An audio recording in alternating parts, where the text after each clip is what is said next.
তোমরা একটা পরিবেশে আসছো, স্কুল থেকে কেউ আসছো, কেউ বাড়ির থেকে আসছো, কেউ অন্য মাদ্রাসা থেকে আসছো।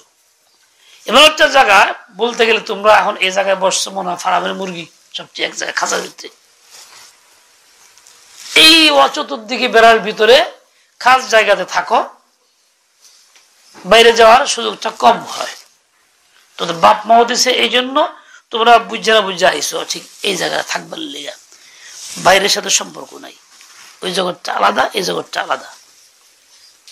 কেন বলে তুমি যে কাজটা করতে চাইতেছো ওই কাজের লেগে তোমাকে এইরকম একটা পরিবেশ থাকা লাগবে, সব থেকে বিচ্ছিন্ন হইয়া আলাদা হয়ে থাকা লাগবে। তাই তুমি সব থেকে বিচ্ছিন্ন হয়ে আসছো। আল্লাহ তাআলা নবী সাল্লাল্লাহু আলাইহি ওয়াসাল্লামকে কোরআনে কারীম দিছেন, ওহী পাঠাইছেন গারে হেরাতে। ওই গারে হেরাতে যাওয়ার আগে 6 মাস পর্যন্ত বাড়ির থেকে বিচ্ছিন্ন কইরা গারে হেরাতে রাখছেন কোরআন দেওয়ার আগে। আচ্ছা 6 মাস রাখছেন। 6 মাস পর্যন্ত তিনি গারে হেরায় আলাদা থাকলেন, বাড়ি ঘরে ছেড়ে দিয়া, বাল বাচ্চা ছেড়ে দিয়া। কয়েকদিন পরে গেছেন, খাওয়ান লইয়া আয় পড়ছেন, আবার গেছেন, থাকছেন মুসালসাল। এরপরে আল্লাহ তাআলা ওহী নাজিল করছেন, এরপরে আল্লাহ তাআলা কোরআন দিয়েছেন, এর আগে দেন নাই। কথা বলছো নি? কোরআন আমরা শিখতে আসছি, মক্তবে পড়ি বা হেফজখানায় পড়ি। তাই কোরআন শেখার জন্য বোঝা গেল একটা এমন পরিবেশ চাই যে পরিবেশে থাকতে হবে, যে পরিবেশটা সব থেকে বিচ্ছিন্ন। যেমন আল্লাহর নবী সব থেকে বিচ্ছিন্ন পরিবেশে পাহাড়ে গিয়েছিলেন। কথা বুঝছো নি? এই কথা বুঝছো? কেনা কেনা বুঝলা? কে কে বুঝলা? এই জন্য তোমাকে দেখো, তোমাকে সব থেকে বিচ্ছিন্ন এক পরিবেশে আনার ব্যবস্থা করা হয়েছে। তুমি কোরআন শিখবা, সিধায় কোরআন ঢুকাইবা, হেফজ করবা। যেখানে কারোর সাথে যোগাযোগ নাই, খুব বেশি ওঠা বসা নাই, বাপ মা দিল্লি দিল্লি আসে না, এটা ভিন্ন পরিবেশে রাখা হয়েছে আমাদেরকে। কেন? ওই পরিবেশে থাকার কারণে তোমার দিল তৈরি হবে। কোরআন পাওয়ার জন্য নবী 6 মাস ছিলেন গারে হেরাতে। তুমি কোরআন পাওয়ার জন্য সব থেকে বিচ্ছিন্ন এখানে থাকতেছো, 6 মাস না হয় 1 বছর 2 বছর তুমি থাকতেছো।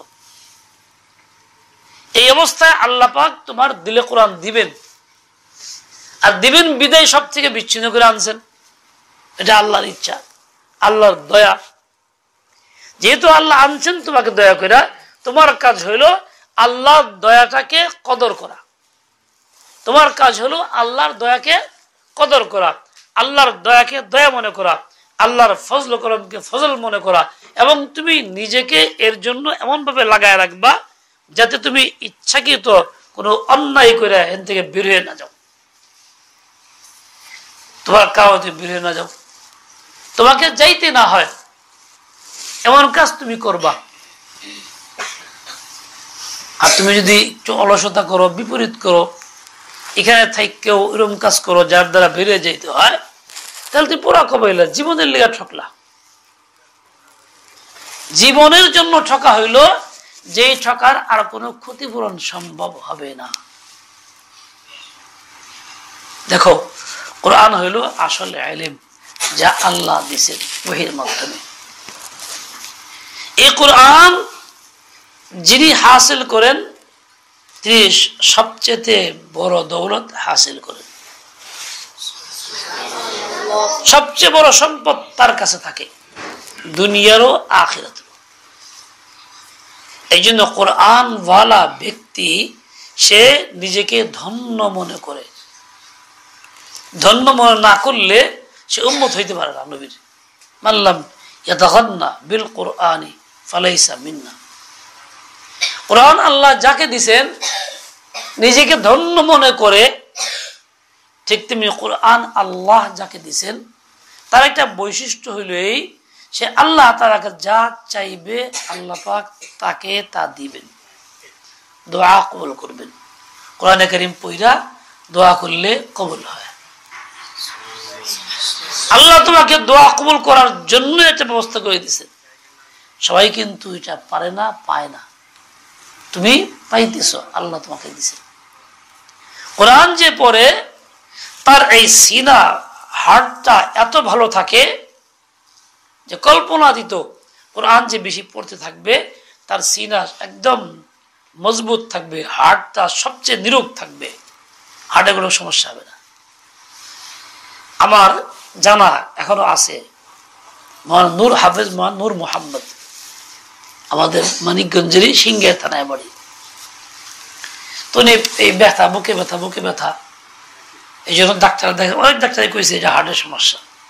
তো বাংলাদেশ সবচেয়ে বড় হাতের ডাক্তার আছে সানাউল্লাহ সাহেব ছিলেন, ওনার কাছে গেছে, দিনদার মানুষ। সব চেক টেক করে, হুজুর আপনি কি আমল করেন, কি জিকির করেন? না তো তেমন জিকির তো করি না। না কিছু একটা করেন আপনি? তেমন কিছু করে রাখলে কোরআন পড়ি আমি, হাফিজ। সেজন্যই আপনার এই বয়সে, বৃদ্ধ বয়সে আপনার হার্ট বাচ্চাদের মতো এত এত নিরোগ, এত সুন্দর আছে। কোরআন যতদিন মানুষ তত বেশি পড়বে তার হার্ট তত ভালো থাকবে। হার্ট হলো মানুষের সব শক্তি। হার্ট দুর্বল হয়ে গেলে সে দুর্বল, হার্ট শক্তিশালী সে শক্তিশালী। এই হার্ট বন্ধ হলে সে মরে যায়। হার্টটাই মানুষকে পরিচালনা করে, সকল দেহের সবকিছুর কেন্দ্র হলো হার্ট। আল্লাহ বানাইছে এমন আন্দাজে, আল্লাহ বানাইছেন যখন রক্ত চলাচল করে টান দেয় ছাড়ে, টান দেয় ছাড়ে, পুরা দেহের রক্তটা নতুন পুরাতন হয়। রিফাইন বলে ইংরেজি, রিফাইন হয়ে যায়, এরকম ছাড়ে পুরা দেহের রক্তটাকে, প্রতিনিয়ত ছাড়তেছে, প্রতিনিয়ত টানতেছে। এই দেহের রক্তকে সঞ্চালন করে আল্লাহ তাআলা এমন ভাবে বানাইছেন। এখন এই হার্টটা যে ওঠানামা করতেছে, রক্ত টানতেছে, ছাড়তেছে, এই হার্টের একটা আওয়াজ আছে। বিজ্ঞান এই আওয়াজটাকে খুব কষ্ট করে ধরে বুঝছে। তারা একটা নিজের মতো করেছে, যেহেতু কাফের তারা বলছে লবদব লবদব লবদব, এই ধরনের শব্দ তারা অনুমান করেছে, এরকম করে শোনা যায়। এরকম নকশবন্দি না, একজন মরিদ আছে ডাক্তার, উনি বললো হুজুর আমি আপনার জিনিস দেখাবো। বলে কি? আপনি হার্ট বানাইছেন আল্লাহ, এবং কি কয় শুনবেন? হ্যাঁ চলো। নিয়ে গেছে মেশিনে, দেখাইছে আল্লাহ, এই শব্দ হয়। খুব শুনে চিন্তা করেছে ঘটনাটা কি। বলে আরে বলতেছে রব রব রব রব রব রব বলতেছে। বলেন যে ডাক্তার সাহেব আসলে তো লব জব তো না, খেয়াল করে দেখেন বলতেছে রব রব রব রব। সত্যি তো, সত্যি তো। তাহলে যেই হার্টটা প্রতি মুহূর্তে রব রব জিকির করতেছে, রব রব রব রব রব রব, এই তার জিকির। যখন মানুষ এই জিকিরটা বন্ধ হয়ে যাবে, হার্ট ফেল, শেষ। জিকির চালু থাকলে ঠিক থাকবে। আল্লাহ তাআলা এই হার্টটা বানাইছেন এইভাবে, প্রত্যেক মুসলিমের ভিতরে আছে, প্রত্যেক মানুষের ভিতরে আছে, কিন্তু পুরা কপাইলা যে সেটা গ্রহণ করে না। তুমি যদি কোরআনে কারীম ভালো করে পড়ো, শুদ্ধ করে পড়ো, মন দিয়ে পড়ো, নিয়মিত পড়তে থাকো, আল্লাহর রহমতে গ্যারান্টি হবে তোমার হার্ট কখনো ফেল করবে না। পৃথিবীর কোনো চিকিৎসা নাই, কোন চিকিৎসক নাই যে বলতে পারবে হার্ট ফেল না করে, কোনো ওষুধ দিতে পারবে, পৃথিবীর কেউ পারবে না, একমাত্র আল্লাহ তাআলাই পারেন। এই জন্য কালাম দিছেন। ভাগ্যবান তারা যারা কালাম ভালো করে পড়ে, খুব মনোযোগ দেয়, খুব গুরুত্ব দেয়, সবচেয়ে বেশি মেহনত কালামের জন্য করে। বলে এই লোকটাই এমন থাকবে, তার হার্ট থাকবে জিন্দা, সে থাকবে মজবুত, শেষ পর্যন্ত আল্লাহ পাক সুস্থ অবস্থায় থাকে নেবেন। তোমরা কি একেরে বিছনায় বুইরা বুইরা যাবে চাও না মজবুত থাকতে চাও?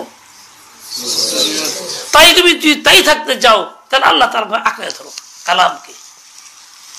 এর বিকল্প তোমার কাছে নাই, পৃথিবীর কেউ দিতে পারবে না।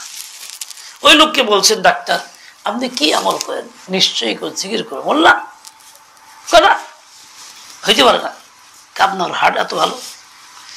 অনেক বড় মুরব্বীদের হার্ট অনেক ভালো। কেন? তার জিকিরের কারণে।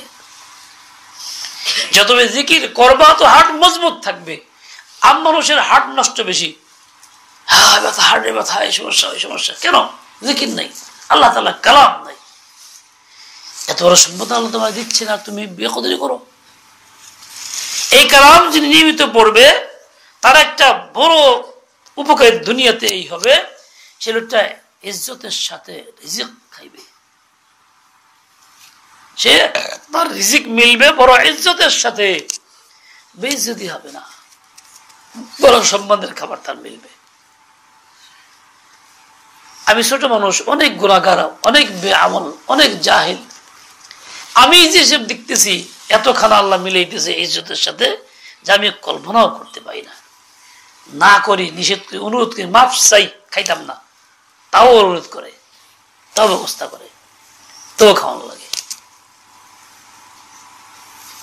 হ্যাঁ, কিসের বরকতে? এই কোরআনের বরকতে। দুনিয়ার মানুষ চাইতে পারে না যেখানে, আমি সেখানে গেছি কোরআনের বরকতে।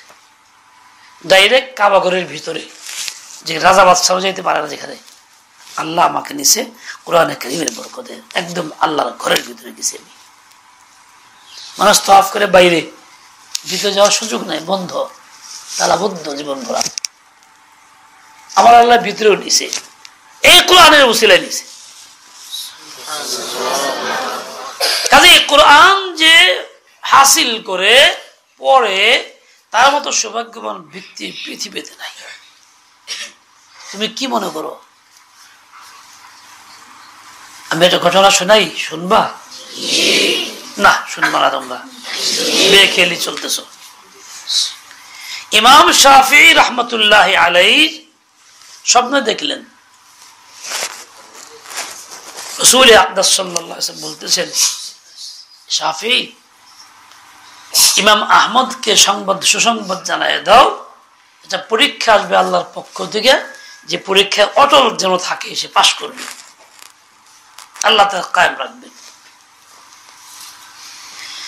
ঠিক আছে, উনি স্বপ্ন দেখার পরে চিঠি লিখছেন ইমাম আহমদ বিন হাম্বলের কাছে।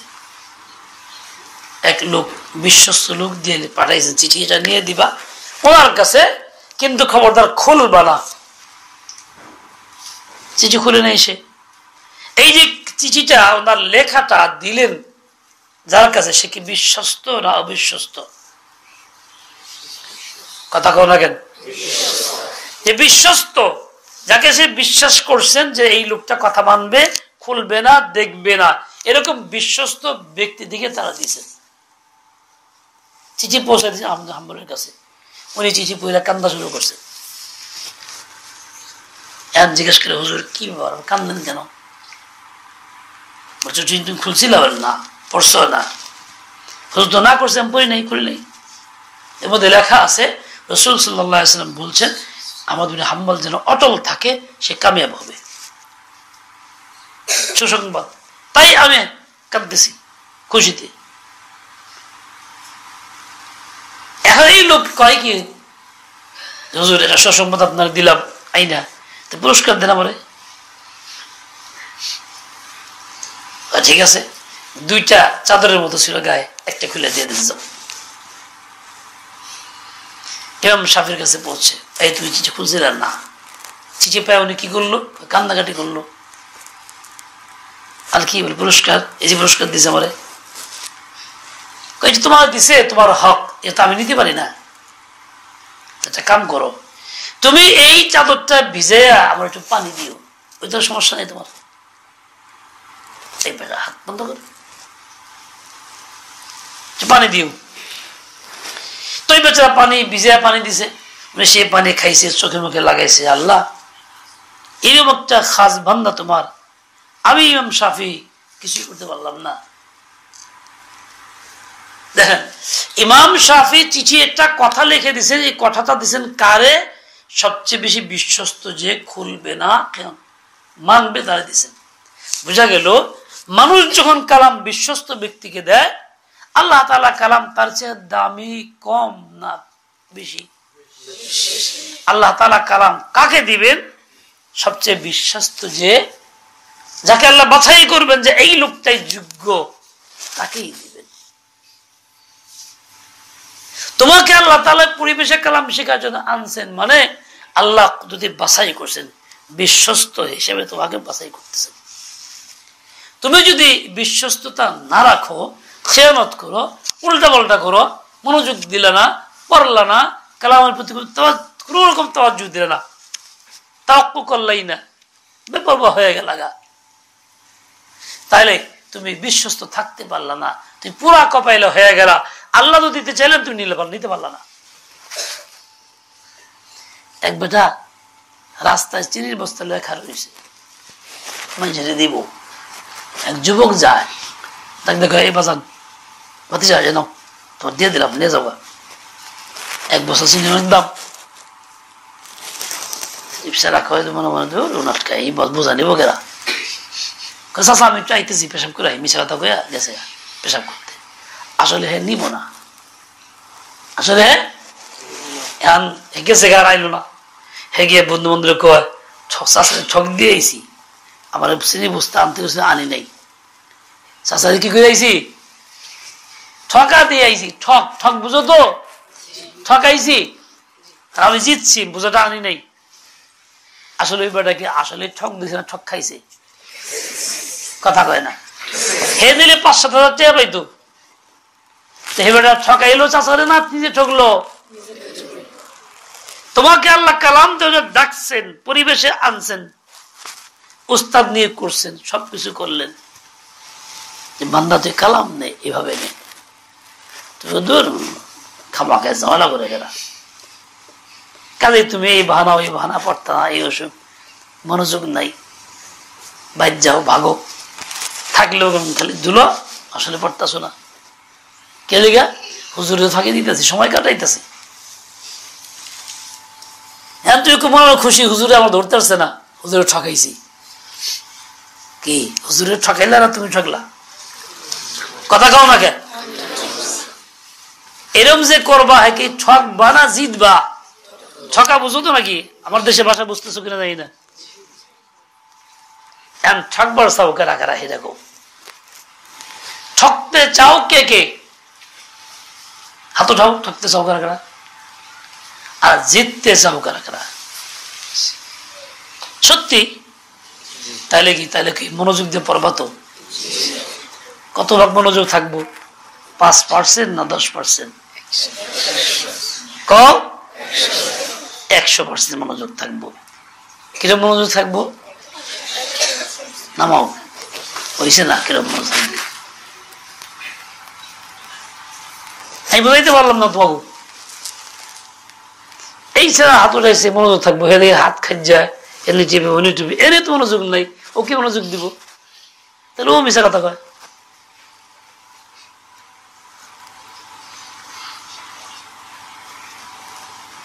পরে একটাই জিনিস লক্ষ্য আমার আল্লাহ, আমি আল্লাহ তাআলা কালাম, যা আমানত আমি গ্রহণ করতেছি, এই এক চিন্তা ছাড়া আর কিছুই মনে থাকতে পারবো না। খালার বাড়ি, নানির বাড়ি, শীতের দিনের পিঠা, অমুকটা তমুকটা, অমুক দুস্থ বন্ধু, বাইর গেলাম, একটু মোবাইল দেখতে এলাম, অমুক খেলা তমুক খেলা, টাচ মোবাইলে, চাষা বাড়ি টিভি আছে, একটু দেখে থুয়ে এলাম। এসব থেকে নিজেকে সম্পূর্ণ মুক্ত, একটাই কাজ, এক ধ্যান, এক খেয়াল, একটাই কাজ।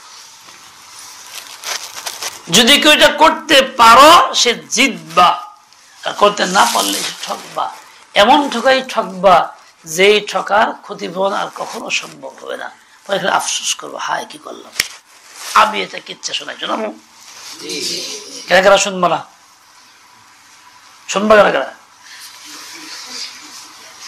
ধারার বছর নামাও, ধারার বছর ফজর নামাজ পড়ে সরে আসেন, পড়তে না পড়তে ক্লাসে যাওয়ার লাগে, ফজর নামাজ পড়ে আয় পড়ে চলতেছে 1-1.5টা গণের বাস্তব, প্রতিদিন একই অবস্থা।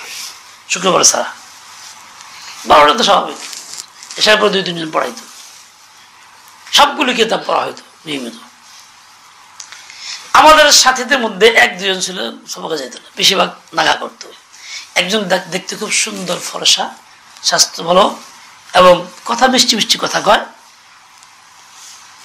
পয়সার মানুষের পোলাবর মনে হয় সারা বছর একদিনও বুখারি সবকে যায় নাই। ফজর নামাজ পড়ে ঘুমাইছে, 9টার সময় খানা আনতে গেছে, আমরা চমতে উঠে আস্তে আস্তে উঠে ভাই কি করবো, ঘুমে যাওয়া বাঁচি না, এরকম কিন্তু সারাটা বছর একদিনও বললো না। যখন বছর শেষ কিতাব শেষ হয়েছে, শেষ আখেরি দোয়া, সেই দিন যে কান্দা আমার হাত ধরে, ভাই কি ভুল করছি জীবনে, কি করলাম জীবনে, কি করলাম, এখন কোন কামের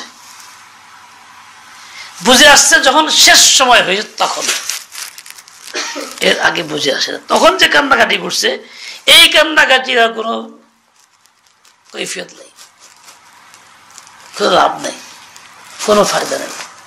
এই চিন্তা যদি আগে করতো তাহলে তার আর এই দশা হইতো না। আমার জীবনের ঘটনা বলতেছি। তোমরা আজকে যারা ফাঁকি দিবা, চিনি নিলাম না, মাথায় বোঝা কেরা কেরা না, কষ্ট কইরা এত পড়া কেরা বলে পড়তাম না, পড়ে কি ফরজ নেই, শয়তানি মাসলা শিখিয়ে দেয় ফরজ না বললে কি হয়েছে। এই যে অবস্থাটা যারা করবা তারা এমন ঠকাই ঠকবা জীবনের জন্য, যেই ঠকার আর ক্ষতিপূরণ সম্ভব হবে না। এই জন্য বয়স কম আছে, চঞ্চল বয়স, দৌড় দাও, লাভ দাও, যাই কিছু করো, খায় না খায় থাকতে পারো, এখন তোমার সময় আছে, এখন তুমি সময়টারে কাজে লাগাও। এক চিন্তা, এক ফিকির, এক কাজ, যে আমি আল্লাহ তাআলা কালাম, যে আমি নিব, এটা আমার তোমার কাছে আসছে, আমি নিবই নিব, জানতে পারি। তুমি যদি মনোযোগ দাও, যেই পড়া তুই মনোযোগ ছাড়া পড়লে 3-4 ঘন্টা 5 ঘন্টা হয় না, সবক কাঁচা থাকে, মাত্র আধা ঘন্টায় তোমার সব সব হয়ে যাবে। মনোযোগ দেয় দেখো, আমি তো মনোযোগ দিয়ে জানি, আমি তো এমনি কইতেছি না, অভিজ্ঞতা আমার আছে।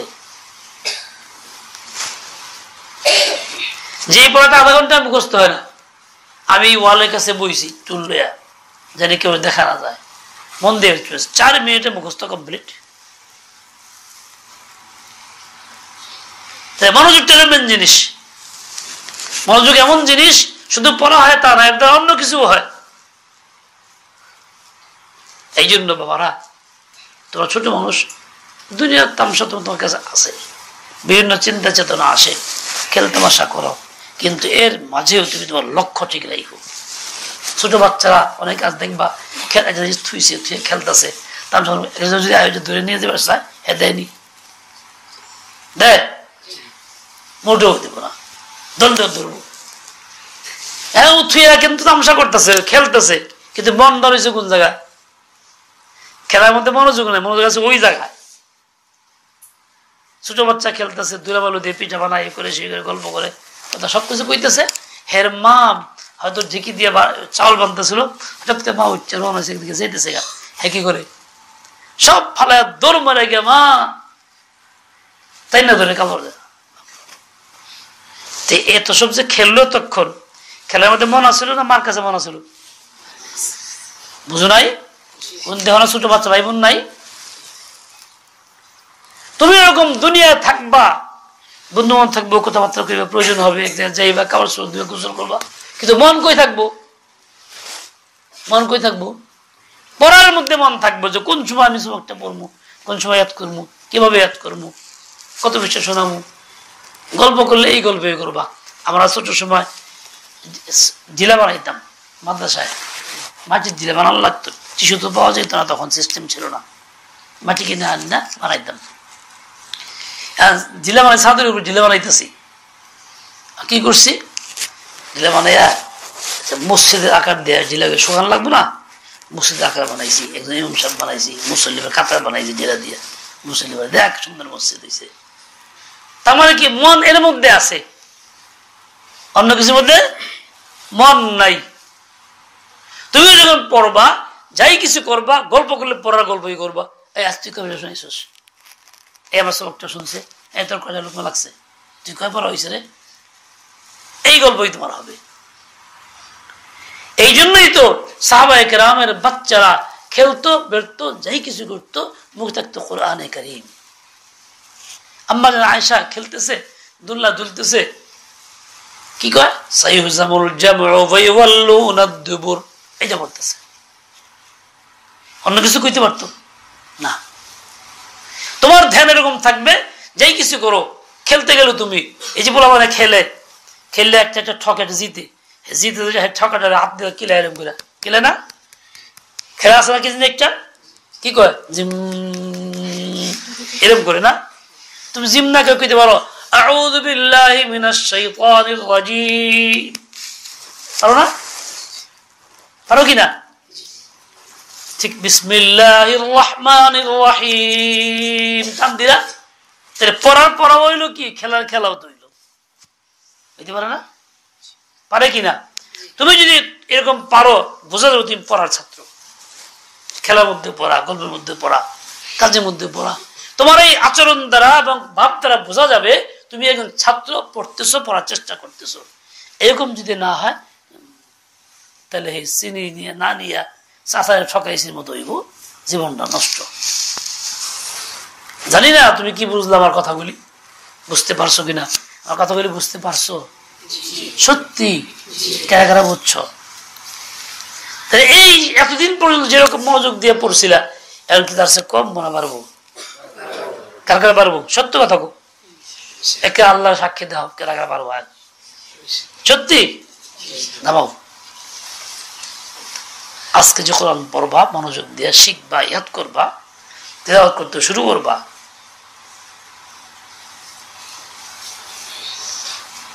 এই ধরে থাকবা 24 ঘন্টা, যে স্বপ্ন মুখ দিয়ে কোরআন পড়া হয়। মাল সাথে যাইতে রাত্রিবেলা বাসায় বন্ধের মধ্যে যখন ঘুমাইতাম, যে কদিন থাকতাম খালি কোরআন পড়তাম, ঘুমিয়েও পড়ার সময় মা কত আজকে উমুক পড়া পড়ছস, সব ঘুমাইতে কইতো দিনের বেলায়। আম্মা হাফিজ ছিলেন না, কিন্তু কোরআন এত বেশি পড়ছেন যে ওরা অনেক আয়াত মুখস্থ। হাফিজরা কইলে সামনে কইয়া যেতে পারতো, এরপরে এই শব্দ। আমার দাদাও বড় আলেম ছিলেন, হাফিজ ছিলেন না, কিন্তু ভুল ধরতে পারতো খুব ঠিক মতো। লাহোর এক মসজিদে তারাই পড়তে শুরু করছেন, পিছনে কাতারে দাঁড়িয়েছেন, শেষে গেছেন, সফর থেকে বাংলাদেশ থেকে গেছেন সাইকেল চালায়। হাফিজ সাহেব সামনে পড়তেছে, আর লোকমা দেয় না পিছনের হাফিজ সাহেব, তো লোকমা দিছে, নামাজ সালাম ফিরে বেড়ে গেছে। হ্যাঁ কিসনে লোকমা দিয়া, লোকমা দিল কারা? হ্যাঁ মান গেল। দাদা কইছে মাইনে লোকমা দিয়া, আমি দিছি। জিজ্ঞা কে আপ হাফেজ হ্যাঁ, আপনি কি হাফেজ নেই? জব দিছি ভাই হাফেজ কা বাপ, আমি হাফেজের বাপ। এবার বুঝছেন সাংঘাতিক বড় হাফেজ। আই আই সামনে আইয়ে, সামনে আইয়ে, সম্মানকে সামনে রেখেছে। উনি বলছে হাফেজের বাপ মানে কি আমার ছেলে হাফেজ? আমি আসলে হাফেজ না, আমার হাফেজ ছিলেন, मैं हाफिज का बाप हूं। इज्जत मिलছে। এখন তুমি এরকম পড়বা, তুমি হাফেজের বাপ হইবা, মানে পাক্কা মজবুত স্বপ্নে পড়বা। সব যখন পড়তে পারো তো মরার সময় পড়বা না? মরার সময় যদি পড়তে পারো, মুখ দিয়ে একাই আসে কোরআনে পাকের আয়াত। কিরকম আয়াত আসে?